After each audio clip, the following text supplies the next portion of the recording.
Hey, and welcome to The Solid Verbal. Now would be a perfect time to consider subscribing. Yeah, that little subscribe button for year-round premium college football content. That's it. Here's the video. Enjoy. Subscribe. Welcome back to The Solid Verbal, boys and girls. My name is Ty Hildenbrand. His name, Dan Rubenstein, the one, the only, still the incomparable, sir. How are you? I'm good. I'm especially good, Ty. And I don't even know if you had this in your rundown of things to discuss. But I have been on the, one of my joys in college football is arguing on behalf of a quarterback who is actually good, despite being maligned or despite being pushed in a very specific box. And I've been on the Stetson Bennett is actually really, really good train for a long time. Sure. And it all came to pass yesterday with his little old invite to New York City, Ty. One of the 4 Heisman finalists. I don't know if it's a Danny Etling level, feeling that I get. We're like, can we just give this guy a little bit of credit? And it all came to pass with Stetson Bennett's invite to New York. He's 25. Sure. Just another trophy they can hang in or put in the cabinet for the forthcoming Stetson Bennett Chevrolet somewhere in the greater Athens area. Great. Good by me. I just love to see, as a real, I like to recognize real. Ty, you know that about me. I do. Max Duggan also getting the invite along with C.J. Stroud and Caleb Williams. Those are your 4. Welcome back to the show. We don't have games to talk about, but boy, do we have a lot to talk about. We're going to get into coaches. We're going to get into transfers. And we're going to talk about bowl matchups. You might recall when we recorded last time on Sunday, Dan, we didn't have all of the matchups. We had some of the early games starting to file in and be confirmed, but now we got them all. Yes. Now we got them all. So we're going to talk through those at the end of the show. Don't forget this episode, all of our episodes, driven by our good friends over at Geico. Verballers.com, by the way, is where you can go. We just announced a little bit ago the winners of the Run the Board contest, which means that we're going to be spinning up the Winter Wonders Bowl confidence pool here in very, very short order. I created the group. I'm about to make the post. Ooh. We just have a few I's to dot and T's to cross before we spin up the bowl confidence pool. We're going to put together, as you know, just an exhaustive bowl preview episode within the next week or so. It has to be soon because the bowl games start up on December the 16th, which is a Saturday. Yep. So stay tuned for that. We're excited about that, but more to come. The best way to get yourself in position to join and pick and repick and change your picks if need be is to go on out and sign up at verballers.com. All I know is the Jokers at the Holiday Bowl couldn't get their act together to get Notre Dame to San Diego for the Solid Ver Bowl. They lost out to what, the Gator Bowl? Is that where Notre Dame's heading? Unreal. Ty, this could have been... You could have been on Torrey Pines. Yep. We continue this show for yet another year. We've said it before. The Verbal will be our last ever Solid Verbal episode. Really hoping it would be this year, Ty. I'm not going to lie. I am tired. And then come 2 weeks later, I'm like, all right, let's go. Yeah, it's a shame. It's a shame. Where are we starting, Ty? Are we starting with coaching news, portal news, anything else news? Where do you want to go? Let's start with coaching news. The breaking news. Correct. That was a little bit off tune. I need to work on that. I haven't been doing that. It's okay. All year I've been trying to preserve the pipes. It's a long season. Mm-hmm. The big news is that Deion Sanders is going to Colorado, man. Deion Sanders, head coach of the Colorado Buffaloes. Yes. Crazy story. We had heard rumors about it. To what extent we believed it in the moment doesn't really matter at this point. Bruce Feldman, I think, had reported that Deion had been offered the job. We kind of sat around for a few days, like a week, trying to figure out, is this thing going to happen? Is it not going to happen? 5 years, $29.5 million. He previously earned about $300,000 per year at Jackson State, so a little bit of a pay increase on that side of things. Colorado athletic director Rick George, though, was asked specifically how Colorado came up with the money to hire Deion Sanders. He said, quote, "We don't have the money yet, but I know we'll have it. So I'm not worried about that piece. Thank you, Rick." Yeah, which is not the most unusual thing. No, it's not. It's just a funny quote, right? it's an extremely funny quote, that these salaries have ballooned to the point where it's not just the athletic department cutting a check, it's the athletic department cutting a check once some backs are scratched and, what did you say, I's are dotted and T's are crossed with the number of wealthier boosters, donors, what have you. So yes, they're passing the collection plate around in the Mountain Time Zone right now. Yeah, I'm curious to get your reaction to some of these social media clips that have been floating about, because by now you've probably seen it where he went before the team, basically told the team he's, quote, bringing his own luggage. Yep. And at his introductory press conference announced basically that his son, Shedeur Sanders, is going to be the starting quarterback. He's got to earn it. But he's got to earn it. But basically he's going to be the starting quarterback. He was a 4-star recruit for what it's worth, so he's a good player. But I think Deion is saying kind of the quiet part out loud. This is a 1-11 team. Mm-hmm. Clearly they have some things that they need to sort out. I'm not sure how many of those things can be sorted out by, quote, bringing his own luggage, but obviously he's got guys like all new coaches do, guys that he's comfortable with, right? He would rather have playing than not.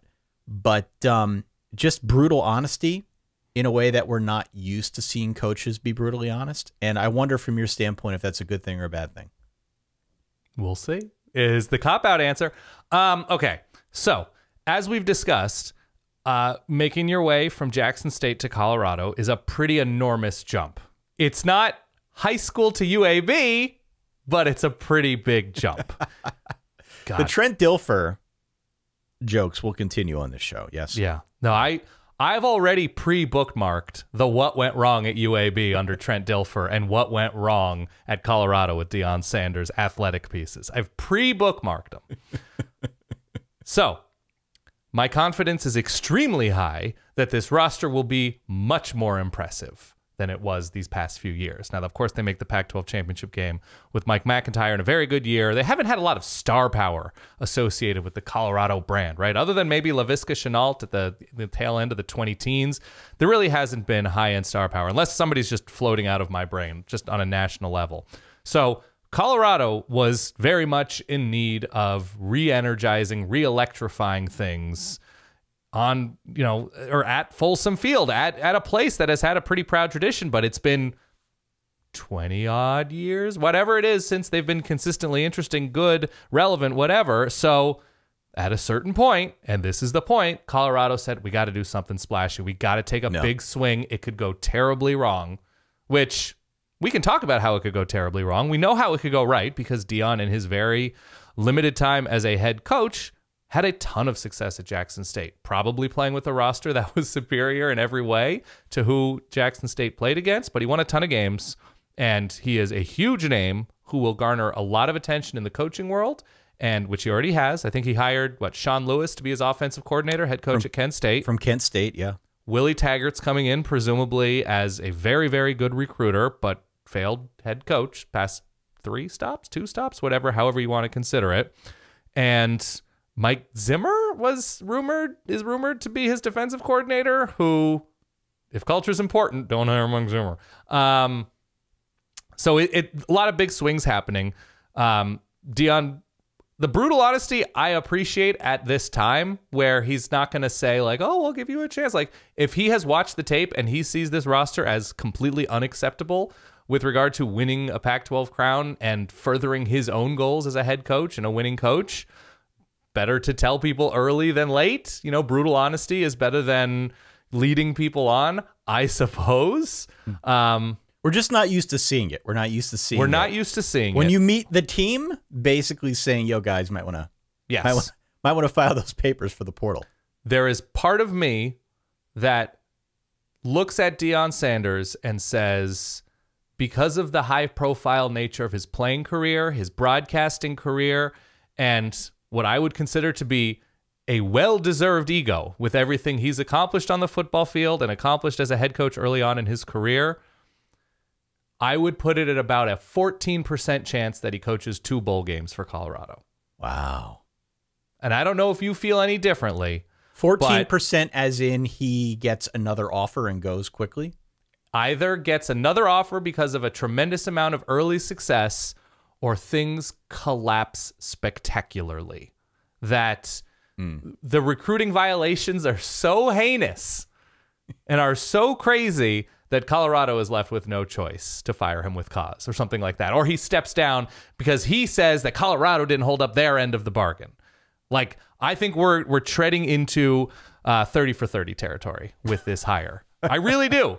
And Yeah, I hope it's entertaining. I hope we get terrific football. I hope it's something that is fodder for us to talk about selfishly for however long it lasts. But look, we're also talking about somebody whose name was on a collapsed prep school not that long ago, right?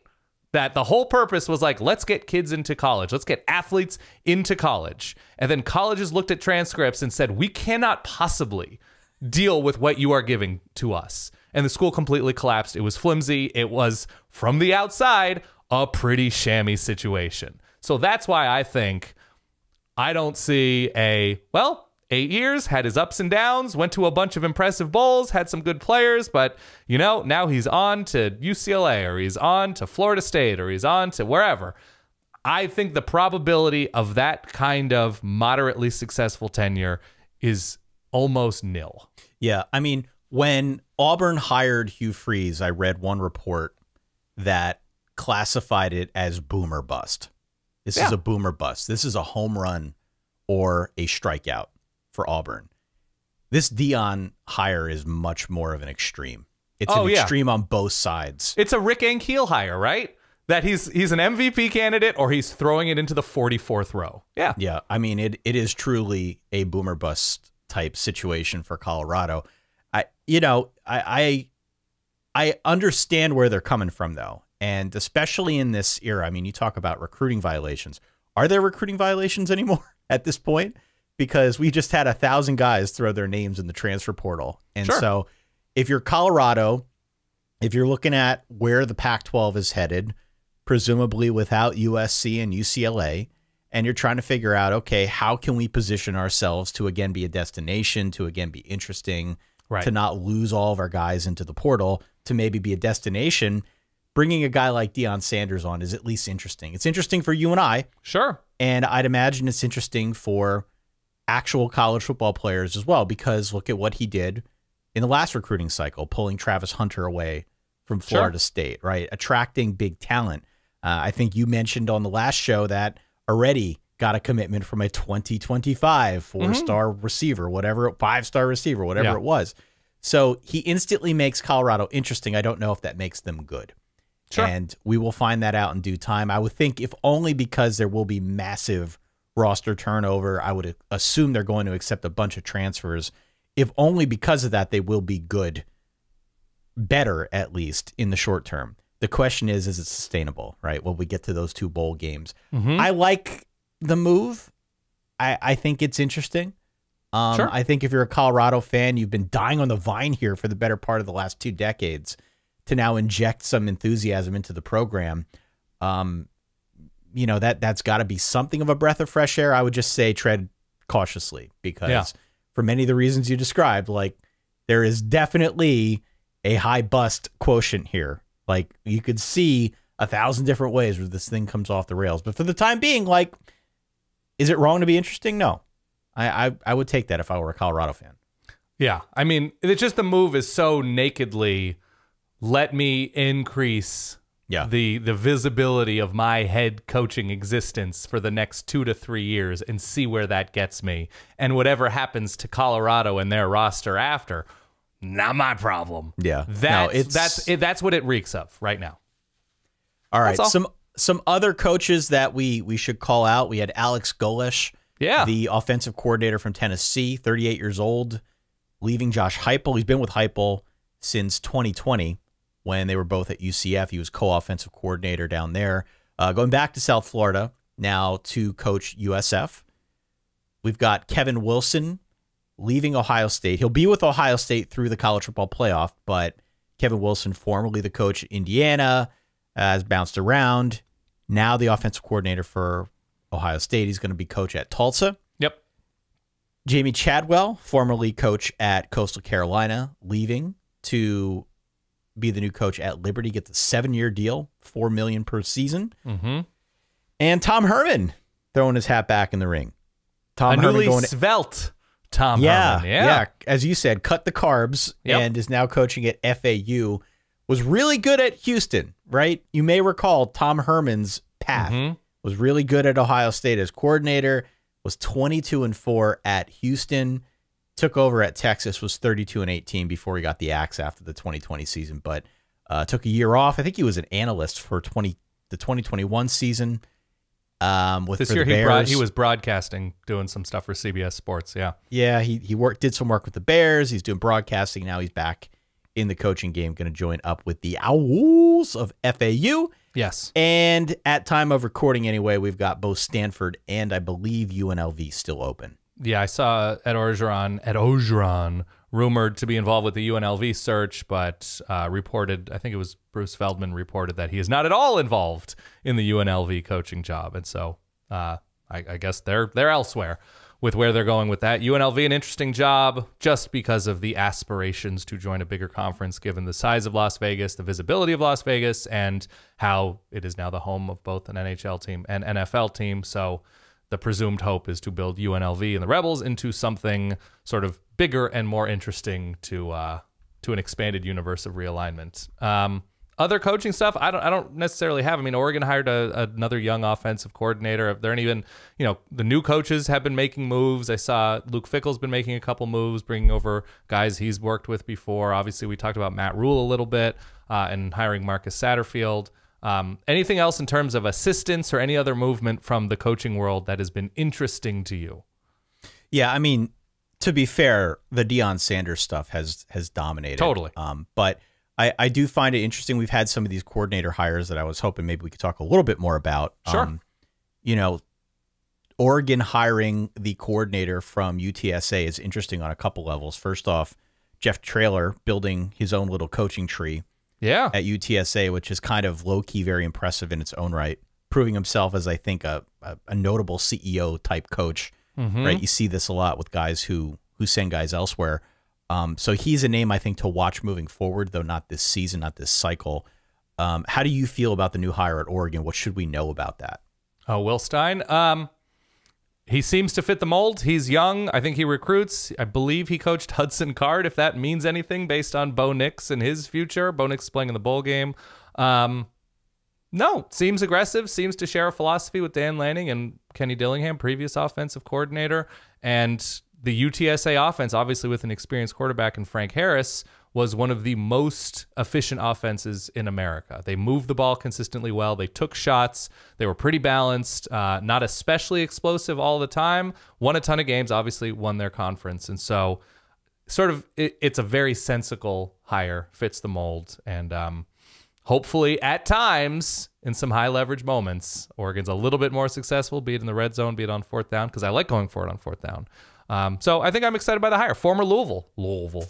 Speaking of Louisville, we didn't even mention this, but Scott Satterfield leaving Louisville. Yeah. Going to Cincinnati to be the new head coach there.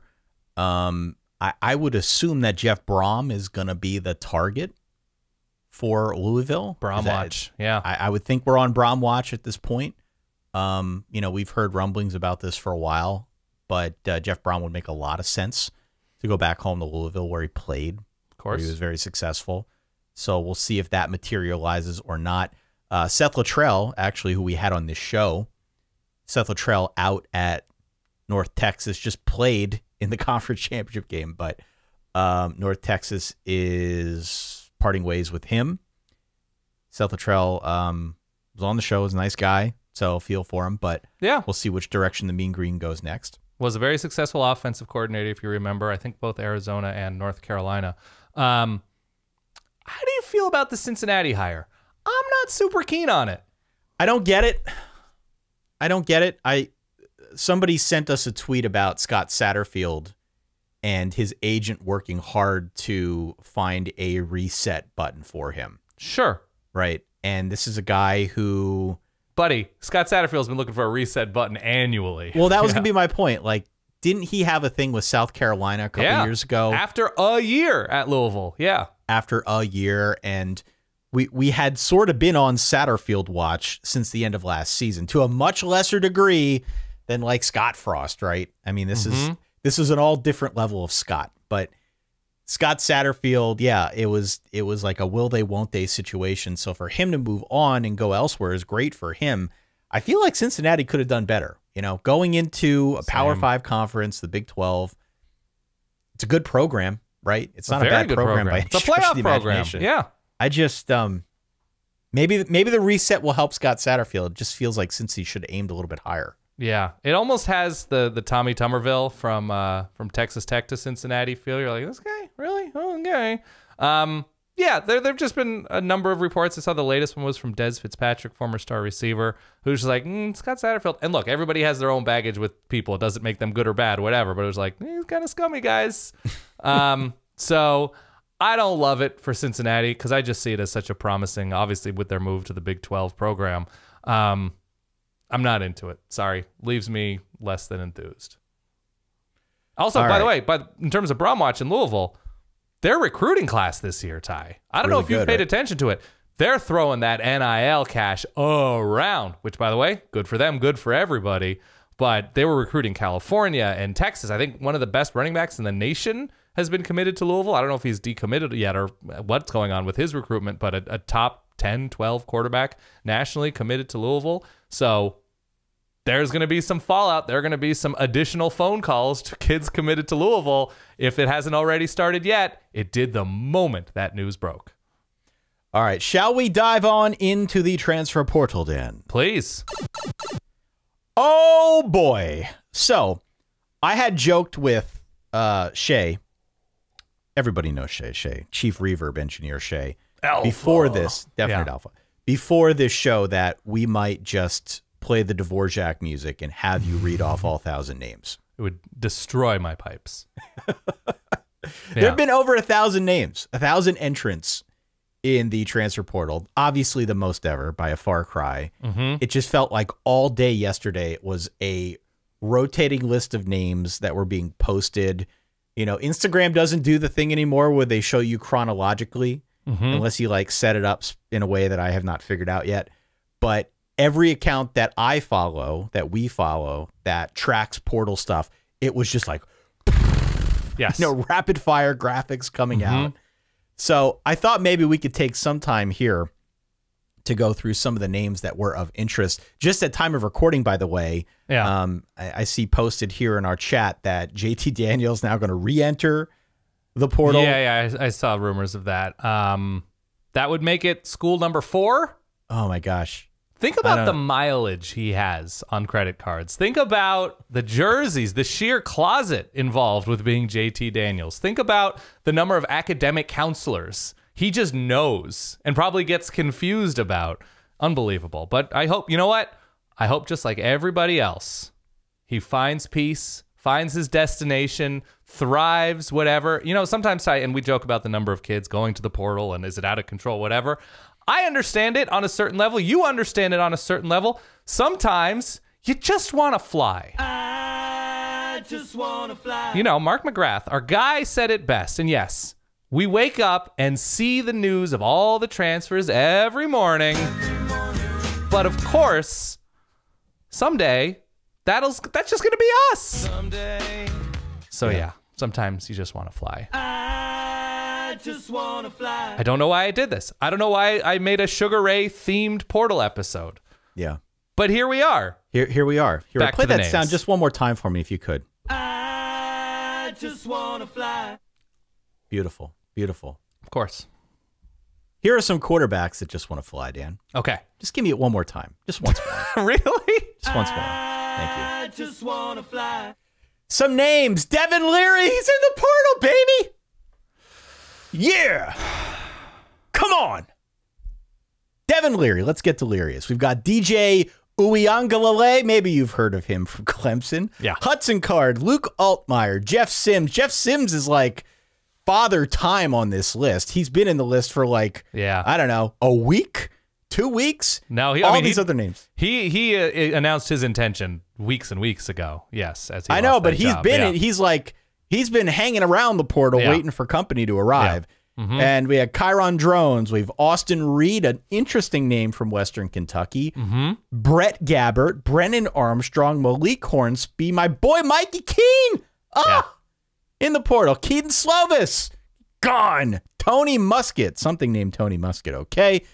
Cade McNamara, Drew Pine, okay.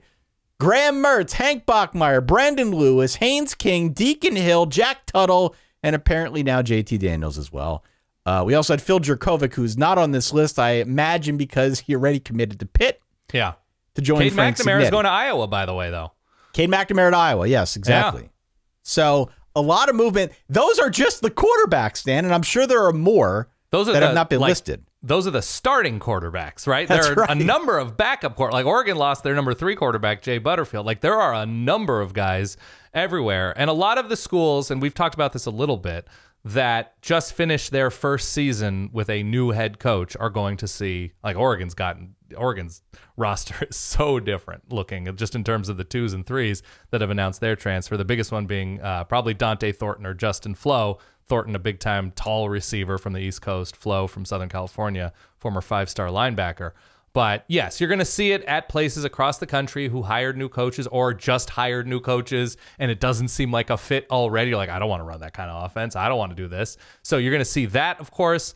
I just want to go back to what I consider to be one of the smartest, most insightful, how about we say that, college football minds. Not me, not you. I mean, you are, but it's definitely not me. Bud Elliott talked about this a good amount, that this is going to be the most active portal yet. Not because things just keep getting crazier and crazier, which they do on a certain level, but also because this is the class of 2021, a chunk of it, saying, we didn't go to schools during COVID and make these visits, unless you went to Arizona State, and we don't really fit in this place. And it's cool that we tried to work it out because we used as much information as we possibly could, but it didn't work out.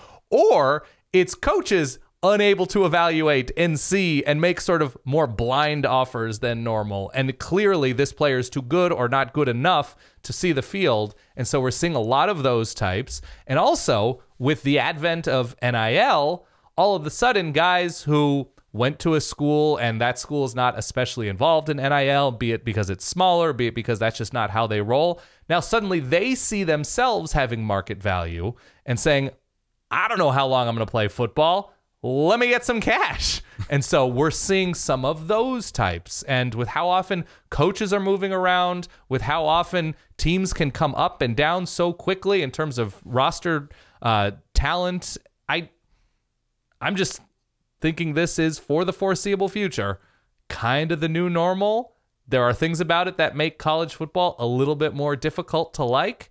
But also, if you're Ty Hildenbrand over there in Eastern PA, ooh, does it make you tingle? I love it. I love every part of the transfer portal. And I had planned out yesterday like an 8-part tweet that I deleted because I just couldn't get it right. You ever do that? Yeah, of you course. Ever do that? And I just think it is one of the new wrinkles of college football that is actually interesting. And I get it.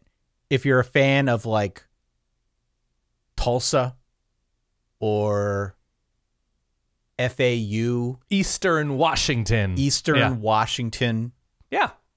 Ford, like I get why that would be a bummer to lose your best players, but I'm trying to think back to a moment in time in college football when there has been so much upheaval like that. Yeah. And I'm not talking about on the coaching front. I'm not talking about on the administrative, how we do the playoffs level. But guys changing teams, I said it to you when we were both in Atlanta the other day. There is a distinct feel of NBA free agency. That first day of free agency, when there's a whole bunch of tampering that you know has gone on, but nobody can prove. And it's just a bunch of guys changing teams like that. And right. I get it again. If you're a fan of a lesser team, why that sucks. But as a fan of a team that really needs a quarterback, it's kind of exciting. Kind of exciting. Hope springs eternal again on December the 3rd or 4th or whatever yesterday was, the 5th, right? So this is a new dynamic in college football. It may not be as active in years to come as it's been this year for the reasons that Bud described, but This is why I would suggest, if you are a Group of 5 fan, maybe pick out a Power 5 team as well. I think so. Maybe pick out a Major League Baseball team. Or Major League Baseball team. But have like a team on both levels that you can root for, because there will be a lot of transferring in the future. Right. This is not gonna stop anytime soon, though it might not be as active. Just give yourself some other avenues so that you're not totally distraught when players from your other G5 team decide to go elsewhere. Yeah, and on the other hand, if you are a G5 fan and there is a promising backup who didn't get his fair shake at left tackle or wherever, you can also be the recipient of talent infusion, right? There's star power, but there's also you can lose star power, but you can also, gain bigger bodies from the Power 5. You can gain interesting speed. You can gain this guy had a pretty catastrophic injury and he didn't like, his experience at wherever, but now he wants to go to Sam Houston State. Now he wants to go to UAB. Now he wants to go to Kent State to sort of see the rest of his career through for a second chance. So you never know. And for humans like us, it's crazy fun to talk about because essentially that's a reboot every January across the sport. I mean, there are a limited number of programs who recruit super well, keep their guys in that town, in that program, and keep advancing and have continuity, keep coaches around, but not as many. Year over year, it's hard. Every roster is changing, maybe not dramatically, but to some noticeable degree, that we, as humans, again, who are tasked with talking about this in hopefully an entertaining, interesting way, they're like, oh, shit, Dylan Gabriel is playing for Oklahoma. Oh, Bo Nix. Oh, Keaton Slovis, who, by the way, has already re-entered at Pitt. It's happening all over the sport. Caleb Williams to USC, where there is something fun about the sport refreshing itself annually. I fully understand why that's not fun. Even if your team is getting better, you become attached to players, you become attached to coaches, you become attached to the idea that this roster saw your school and said, bam, Fayetteville is the place for me, Minneapolis is the place for me, Columbus is the place for me. And then they treat it like, well, didn't like it for a year, I'm out, right? Or I looked really good for a year and I'm getting some chances somewhere else that looks good. They're putting some together in Tempe, gotta go. And that's the idea, because a lot of us are college football fans because we really like where we went to school.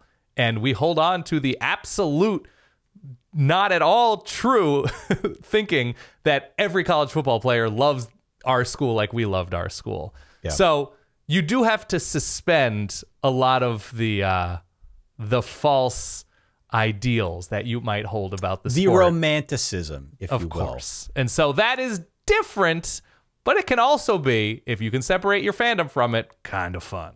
I treat it a little bit like the NFL. Yeah. A little bit like college players moving on to the NFL, because, I have an NFL team. You have an NFL team. We're a little bit footballed out after the college season, so we don't pay as close attention to it. We believe, both of us do, that college football is better. Yep. But there are players that we're just interested in. Justin Fields, primary example. I'm not an Ohio State fan. Justin Fields is awesome in college. I want to see him succeed at the NFL, in the NFL for the Bears.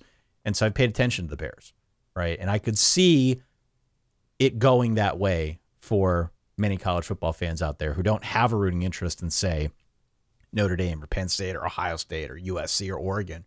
But if your players end up there from your team, it gives you a rooting interest on some level. I don't know. It's a different era of college football. It's not for everybody. Write in solidverbal@gmail.com. Let us know how you feel about it. Some other names here that I just want to throw out. Those are just quarterbacks, by the way. Some other notable running backs: L.J. Johnson from A&M, Ray Davis from Vandy, Trey Sanders has been in the portal for a little while now. Former number one overall running back in a recruiting class, 5 stars. Yeah. From Bama, I saw he tweeted at Deion Sanders asking if there's room for him. Shunderick Powell, Lorenzo Lingard from Florida. I don't know if there are any other names that jump out to you on the running back side. There are a bunch of receivers here that I could get into. Rivaldo Fairweather from FIU is going to be a name. He will be a name. His stock has risen since high school. Dominic Levitt from Mizzou. We have Dante Cephas, who will be definitely a name to watch, from Kent State as he joins the portal. Kyle Morlock. We have Dante Thornton from Oregon. We talked about Dante Thornton, I think, a little bit here. Here's one, Dorian Singer from Arizona. Had a good year, right? Emerged, I think it was the number 2 receiver behind Jacob Cowing. That's one of those things where you're just like, wow, Arizona's future, especially on offense, seems bright. Portal, right? That you have to let them fly free, and you have to bring in the birds who want to be in Tucson, with great Sonoran food, by the way. Really good, strong food.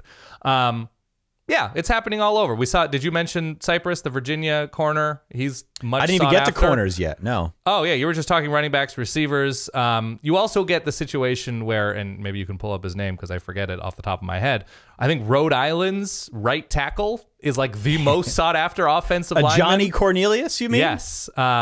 And so I saw pictures of him playing like he's an all-CAA player, and we're just like, this guy's 6'5", 310, and just absolutely mashing dudes in the Colonial. It's time.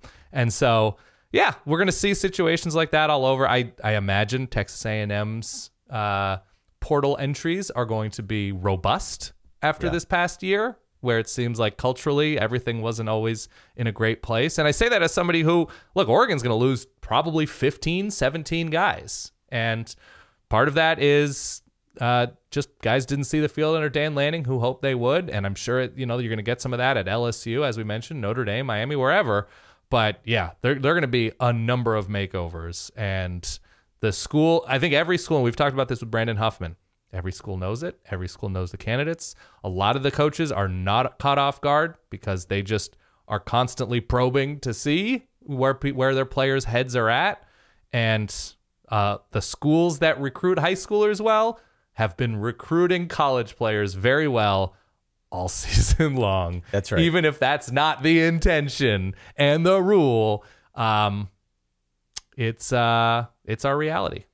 Also, Theo Weiss, we mentioned Theo Weiss. Yep. But Theo Weiss's name, Jimmy Horn Jr. leaving USF. Arlen Bruce IV leaving Iowa. Could be an interesting name. There are a bunch here. I won't read through all of them because it's far too many to list off. I did find it interesting, though, that Austin Stogner is now going back to Oklahoma from South Carolina. Just transferred there last season, but now going back to Oklahoma as well. Just a bunch of names here, Dan. You mentioned a Johnny Cornelius on the line. He's a name. Who else should I go into? Deshaun McCullough is leaving Indiana, going to Oklahoma. Yeah. That's a relatively big name along the defensive line. Some other names here. I saw your boy Justin Flo leaving Oregon. That. Yep. Right? He's leaving Oregon. Fentrell Cypress. Yeah. Top ACC corner. Yeah. Big cornerback for Virginia going into the portal, as is J.Q. Hardaway, the big-time corner for Cincinnati. Al Blades Jr. leaving Miami. That one's sort of been known for a little bit as well. But, man, there are so many names here. As you said, these are just starters. These are starter caliber players that we're listing, but so many backups. I mean, this will really have a knock-on effect as it relates to team depth, rosters. It's not done yet either. We will continue to see names. We will continue to see names really throughout. Who did you say? Tony Grimes, the former... I didn't even mention Tony Grimes. I didn't even get to Tony former Grimes. Top corner who reclassified and was the next big thing at North Carolina, who has been, I think, pretty good. The defense hasn't been great, but was their clear number one corner. And so given that raw talent, you can expect, I would imagine, his name to come up at a number of top places, because the idea of, oh my God, this guy is potential lockdown guy for us, just given the raw ability, I'm sure it's tantalizing for a number of people. We can go through the quarterbacks again. Like, it's wild to me that we're going to see Spencer Sanders wearing a non-Oklahoma State uniform. I didn't even mention Spencer Sanders. I didn't even get to him. Yeah. Like, the number of guys, and look, a lot of it's also going to come down to draft decisions. We saw Michael Penix at Washington already announced that he's coming back. Anthony Richardson at Florida announced that he is entering the NFL draft. I don't think we have Bo Nix news, but he's playing in the bowl game, which I've heard positive things about the prospect of Bo Nix coming back, but we haven't seen any announcement official yet for Oregon. So they very much could be in the mix if he decides to test the NFL draft waters. So that's going to affect things. Guys who are sort of on the fence looking, maybe they get their NFL draft grades back. And I was like, oh, that's fourth, fifth round. I think I can improve that.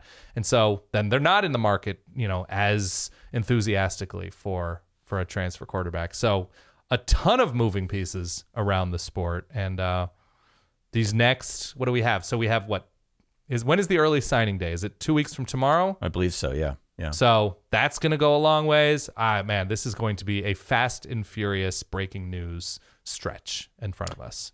Yeah, I mean, the quarterback stuff in particular, I think, has the most obvious ramifications for folks. Yeah. And how that shapes rosters moving forward. You also have to imagine, like I said, that if we are just hearing about these guys entering the portal, they already have offers to go elsewhere. Of course. So we're the last ones to find out. My hunch is that we will start to see some of these dominoes fall here in very short order. But, I mean, the names I did not even have time to mention are notable. The Donovan Smiths of the world from Texas Tech. Mm-hmm. The list goes on and on. Chance Nolan from Oregon State. I mean, Graham Mertz. Didn't even mention Graham Mertz. With Luke Fickell coming in, fresh start. We'll see. So we'll see. We'll see. Keep it right here. We will do our best to try and keep this thing as up to date as possible, but it's moving quick. It's moving very, very quickly. You want to talk some bowl games? I would love to, Dan. Let's talk about some bowl games. Here are some of your matchups. So again, you got to sign up at verballers.com. You're probably sick of hearing Dan say that. Of course. The bowl confidence pool is my favorite pool because it allows me to exercise some of that dark magic that I'm into. Okay. Some of that stuff that we don't talk about on the normal seasonal type stuff that we do when we're previewing games. We don't talk about this style of picking because it's illogical, because it's not been tested. It's not FDA approved, but weird. I've got a series of rules that I live by when I'm picking confidence games, when I'm picking bowl pools. Mm-hmm. It has been tried and true. It is not always successful, but it's been more successful than the average, I would say, over the last 10 years. Okay. So I'm excited to bring that out. We will, again, have a Monster Bowl preview that we're still working on. We're going to do that next week in time for the bowl games, help you make your picks. But in the interim, sign up at verballers.com. We're going to have the game spun up here shortly. Like maybe by the end of today, we're recording this on what is today? Tuesday? Mm-hmm. We will have the game, the Winter Wonders Bowl Confidence game, spun up, posted to Patreon so that people can join if they are ever so inclined. But verballers.com is where we are offering that. If you win, you get some one-of-a-kind exclusive Winter Wonders merch. You made the sweater last year. I did. Sweatshirt last year. We will do that again. I'm very excited to do this pool. Very excited. Can I continue? Sorry, I've Please, interrupted. No. Please. Can I give... I generally have 3 to 5 rules for picking in confidence pools. Can I give you my number 1 rule in song form? Please. I'm tapping on the conductor, whatever, podium. Easel? I don't know what I'm talking about. Pick against the Mac. Pick against the Mac. Pick against the pick against the pick against the Mac. Pick against the Mac. Pick against the Mac. Always, always pick against the Mac. There it is. That's the full song. That was good. That Thank was you. not bad. Yeah. Confidence pools work a little bit differently. We're not picking against the spread. Right. We are picking straight up winners. And then we are assigning confidence points to the teams that we are most confident about. So, yes. For example, the Bahamas Bowl is Miami, Ohio against UAB. If you are especially confident in UAB to win that game, mm-hmm. you would assign anywhere between 1 and like 41, 43, I don't know how many games there are, points on that game. If you get the game right, you get that number of points. You do that for every game. You can only assign one number for each game. You have to order them from 1 to 43. Yeah. And then based on how many points you get correct at the very end, we add them all up and the winner gets the prize. So it's very easy to understand. You're just basically ordering these games from most confident to least confident. And I have some rules that I like to go by. You are truly America's nicest human for having the patience to describe what a confidence pool is. Because, like, look, Well, it's important. People listen to this show. They don't if you know. click on the page and you don't understand it, it's not for you. It's very We still simple. have people who write in and ask when they want to know what the point spread is. They don't fully understand the point spread. That's true. So it's okay. it's all fair here. Yeah. We will get this started off here momentarily. Let's read off what some of these matchups are, okay? Yeah. Miami, Ohio against UAB in the Bahamas Bowl. Mm-hmm. We've got UTSA versus Troy in the Duluth Trading Cure Bowl. I think we mentioned this one a few days ago. The Wasabi Fenway Bowl is a little spicy.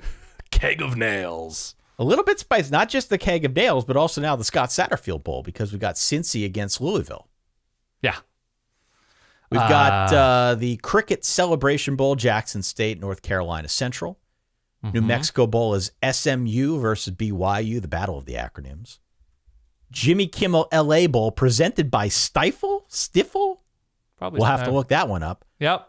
Wazoo against Fresno State. The Lending Tree Bowl is Rice against Southern Miss. SRS Distribution Las Vegas Bowl, Florida against Oregon State. Frisco Bowl, North Texas against Boise. Mm-hmm. As we make the turn into the first full week of bowl games, we got a couple interesting matchups here. Myrtle Beach Bowl, Marshall against UConn. The famous Idaho Potato Bowl, 2 games on Tuesday, December the 2nd, or 20th, excuse me, I almost said 2nd. Eastern Michigan, San Jose State, Liberty versus Toledo. Wednesday, the Arnell Carriers New Orleans Bowl, Western Kentucky against South Alabama. That's a good matchup. Very much so. I said it the other day. I'll say it again. That's a good matchup. We got the Lockheed Martin Armed Forces Bowl, Baylor and Air Force. Friday the 23rd, the Independence Bowl, Louisiana against Houston. The Gasparilla Bowl between Wake Forest and Mizzou. Uh-huh. Interesting matchup there. Yeah, potentially, Sort of yeah. Contrasting styles. Hawaii Bowl, Middle Tennessee against San Diego State. Quick Lane Bowl, New Mexico State against Bowling Green. We've got Camellia Bowl, Georgia Southern versus Buffalo. First Responder Bowl, Memphis versus Utah State. Here's where it starts getting interesting to me, okay? All right. Birmingham Bowl, Coastal Carolina against East Carolina. Interesting matchup to me. Okay.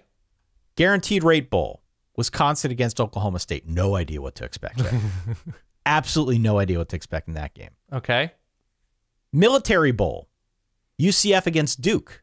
Good matchup. I think so. Good matchup. Liberty Bowl, Kansas against Arkansas. Would Another watch. interesting matchup. Definitely. Holiday Bowl, Oregon, North Carolina. Should be points, right? Should be points. Yeah. Limited defense, especially against the pass. Oregon has struggled against the pass this year, and they get Drake May, one of the best, 5-7 quarterbacks in the country at this point after his down end to the season. Oregon, we'll see who's playing quarterback, and we'll see what the roster looks like. Oregon was without their offensive coordinator, of course. Kenny Dillingham went to Arizona State. So a lot of moving pieces for both of these schools. Holiday Bowl, generally really fun to watch. And I loved my time going to Holiday Bowls way back when. So that's fine. Texas Bowl, Texas Tech against Ole Miss. Like Ole Miss a lot there, actually. Yep. The Pinstripe Bowl, Bad Boy Mowers Pinstripe Bowl now. Of course. They moved. Syracuse versus Minnesota. No idea what to expect in that game. None whatsoever. Yep. Cheez-It Bowl, Oklahoma against Florida State. I don't know what. Do you have a spread early on? Because I think Florida State is going to destroy them. Jordan Travis announced coming back, by the way. Yeah, big move. Big Yep. move. Don't have the line in front of me, but I would imagine Florida State's favored. Alamo Bowl, Texas against Washington. Good matchup, right? Sark. These are good matchups. These are You got really Sark good teams, matchups. right? You got Yeah. Sark against his old team. That's fine. Really good matchups. Duke's Yeah. Mayo Bowl, Maryland against NC State. Okay. We've got the Sun Bowl, Pitt against UCLA. Gator Bowl, North Carolina, or South Carolina against Notre Dame. Excuse me. Oh, my gosh. Mm-hmm. Arizona Bowl, Ohio versus Wyoming. Then we get to the big guys, New Year's 6. Orange Bowl is Tennessee against Clemson. Yes. On New Year's Eve, got the Music City Bowl, Iowa versus Kentucky. Oh, my gosh. Don't watch that game.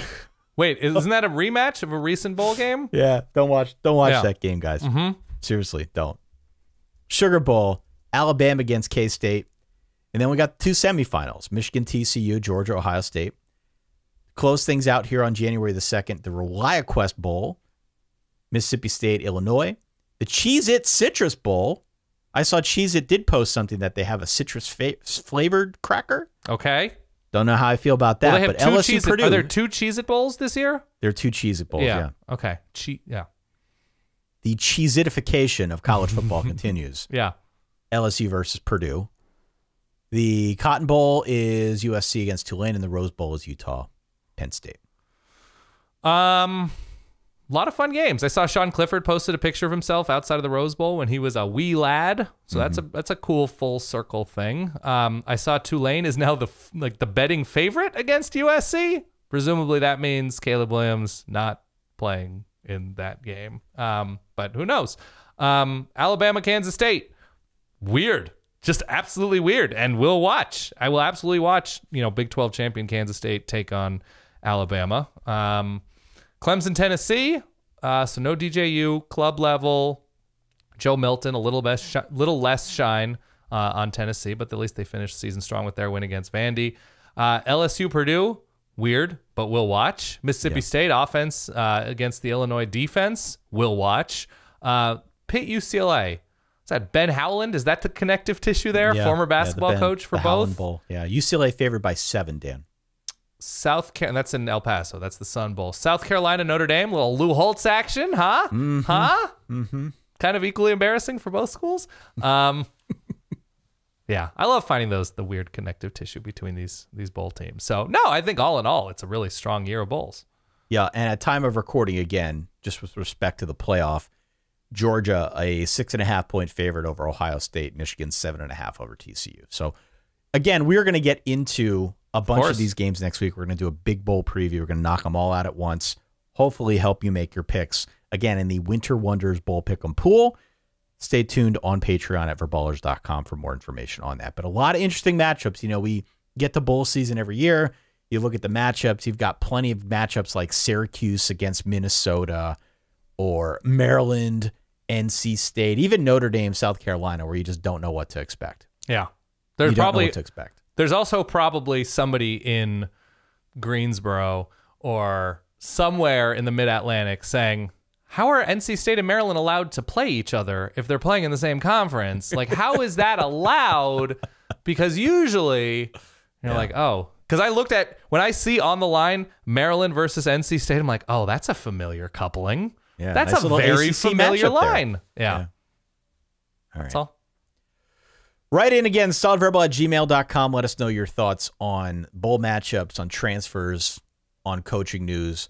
We will, of course, be back here in very short order to talk through much, much more going on in the college football world. There will be more transfers to add to this list. On the show coming tomorrow, it's the full interview that we did with our new friend, Bert Kreischer. Very, very funny Bert Kreischer. Mm-hmm. Had a chance to talk to him last week, courtesy of our friends over at Spotify and Spotify Live. We're going to air the full interview on tomorrow's episode. Wow. Love it.